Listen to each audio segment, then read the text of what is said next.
சென்னையில் எழும்பூர், ராயபுரம் உள்ளிட்ட இடங்களில் பரவலாக கனமழை நீடிக்கிறது. தாம்பரம், குரோம்பேட்டை போன்ற இடங்களில் விட்டு விட்டு மிதமான மழை.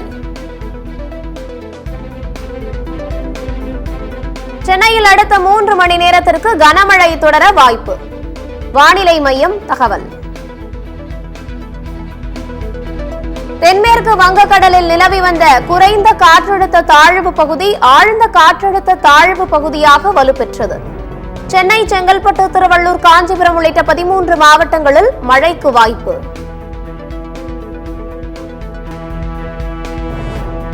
நாடாளுமன்றத்தின் இரு அவைகளும் நாளை வரை ஒத்திவைப்பு. அம்பேத்கரை விமர்சித்த அமித்ஷா மன்னிப்பு கேட்க வேண்டும் என எதிர்க்கட்சிகளின் எம்பிக்கள் போர்க்கோலம்.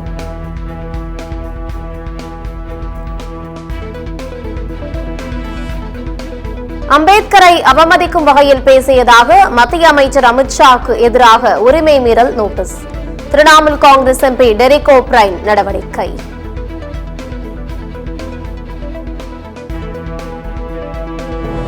ஒரே நாடு ஒரே தேர்தல் குறித்து ஆய்வு செய்யும் நாடாளுமன்ற கூட்டுக்குழுவில் பிரியங்கா காந்தி. ஜேபிசியில் இடம்பெற பிரியங்கா காந்தி பெயரை பரிந்துரை செய்தது காங்கிரஸ்.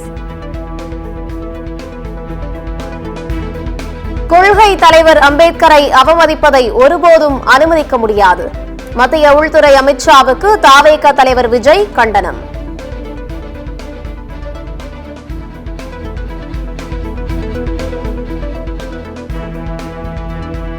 ஒட்டன்சத்திரத்தில் பிரபல தொழிலதிபர்கள் இருவருக்கு சொந்தமான நகை கடைகள் மற்றும் பெட்ரோல் பங்கில் வருமான வரித்துறை சோதனை. தாராபுரம் சாலையில் உள்ள வீடு உள்ளிட்ட இடங்களில் வருமான வரித்துறை அதிகாரிகள் ரெய்டு. அண்ணாமலை பல்கலைக்கழக துணைவேந்தர் பதவிக்கான தேடுதல் குழுவை கலைக்க ஆளுநர் RN ரவி உத்தரவு.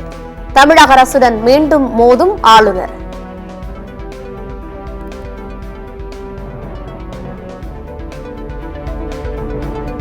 லஞ்சம் பெற்ற வழக்கில் கைது செய்யப்பட்ட GST துணை ஆணையர் வீடுகளில் CBI அதிகாரிகள் அதிரடி ரெய்டு.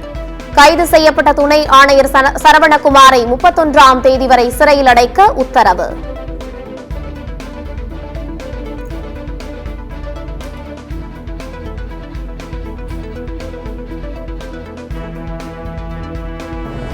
நெல்லை மாவட்டம் கூடங்குளம் கல்குவாரியில் ஏற்பட்ட மண் சரிவில் ஒருவர் உயிரிழப்பு.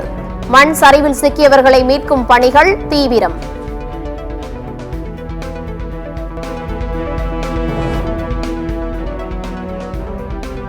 சேலம் மாவட்ட ஆட்சியர் அலுவலகத்தில் உள்ள உணவகத்திற்கு அதிகாரிகள் சீல் வைப்பு. வடை, போண்டா போன்றவற்றை ஆதார் உள்ளிட்ட ஆவணங்கள் நகல்களில் மடித்து கொடுத்ததாக புகார்.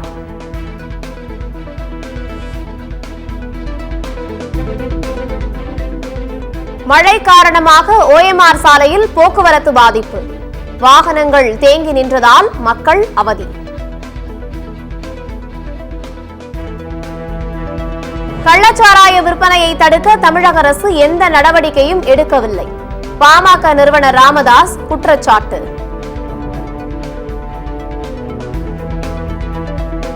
டூரிஸ்ட் கைடு வேலை பார்ப்பதற்கு பதிலாக உள்துறை அமைச்சர் பொறுப்பை அமித்ஷா முதலில் சரிவர கவனிக்கட்டும். அம்பேத்கர் குறித்து அமித்ஷா அவதூறாக பேசியிருப்பதை வன்மையாக கண்டிக்கிறோம் என்றும் துணை முதலமைச்சர் உதயநிதி எக்ஸ் பதிவு. எழுத்தாளர் AR வெங்கடாச்சலபதிக்கு சாகித்ய அகாடமி விருது. திருநெல்வேலி எழுச்சியும் வஉசியும் என்ற நூலுக்காக விருது அறிவிப்பு.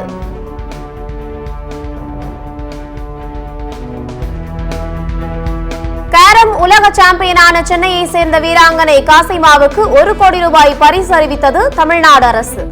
இரட்டையர் பிரிவு மற்றும் குழு போட்டியில் தலா 1 தங்கம் வென்ற மித்ராவுக்கு 50 லட்சம் ரூபாய் பரிசு.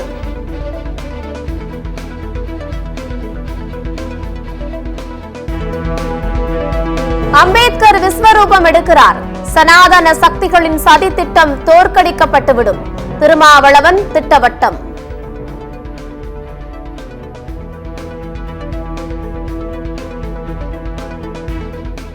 பாஜகவுடன் கூட்டணி இல்லை, பலமுறை உறுதிப்படுத்திவிட்டதாகவும் முன்னாள் அமைச்சர் ஜெயக்குமார் திட்டவட்டம்.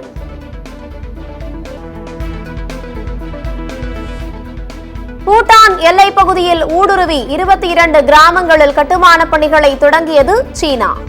இந்தியாவின் வடகிழக்கு மாநிலங்களை இணைக்கும் பகுதியில் பூட்டான் இருப்பதால் சிக்கல்.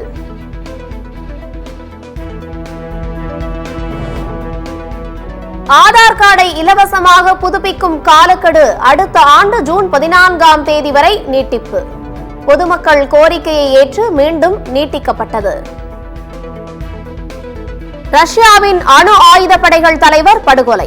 உக்ரைன் உளவுத்துறையைச் சேர்ந்த நபர் கைது. இந்தியா ஆஸ்திரேலியா இடையேயான 3வது டெஸ்ட் போட்டி டிரா. கடைசி நாள் ஆட்டம் மழையால் பாதிக்கப்பட்டதால் டிராவில் முடிந்ததாக அறிவிப்பு. சர்வதேச கிரிக்கெட் போட்டிகளிலிருந்து ஓய்வு பெறுவதாக ரவிச்சந்திரன் அஸ்வின் அறிவிப்பு. சர்வதேச அளவில் 765 விக்கெட்டுகளை வீழ்த்தியுள்ளார். ஐபிஎல் போட்டிகளில் தொடர்ந்து விளையாடுவேன் என அஸ்வின் அறிவிப்பு. வரும் ஐபிஎல் தொடரில் சிஎஸ்கே அணியில் விளையாட உள்ளார்.